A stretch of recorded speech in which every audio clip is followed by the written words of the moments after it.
Good morning, everybody. What were your first thoughts this morning? I'm telling you, the mind is everything.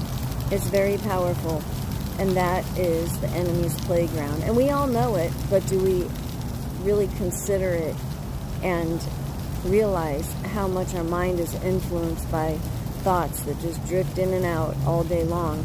And that's why we have to 2 Corinthians 10:5 that and take every thought captive.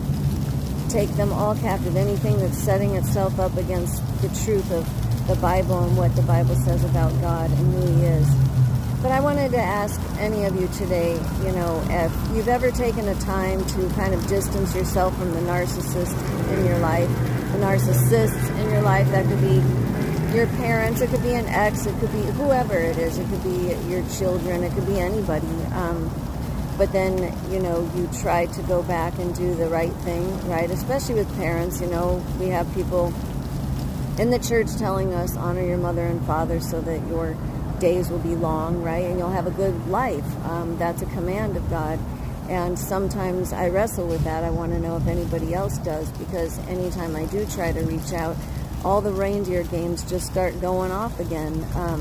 Do any of you experience, reaching out and then all of a sudden you hear from a flying monkey, somebody you don't hear from ever, unless they're trying to now be the big advocate and be the big, person who's posturing to defend the narcissist? Because we know that the chess pieces just change.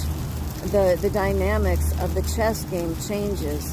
If there's been a death in your family, that changes the dynamics in the chess game. Do any of you find that it's very frustrating to, what is your role at a certain stage, right? When your parents are older, how much abuse do you continue to take? And the Bible is very clear that, God does not like a divisive person. And that goes for even people that don't know Jesus. Being divisive, being a triangulation, gossiping.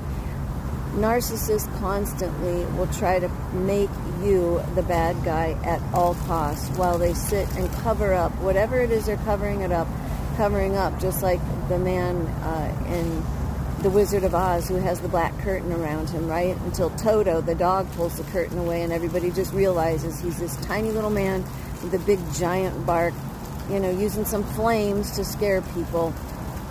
Don't be afraid of the narcissist, but you might need to take a step back again and allow the Lord to keep you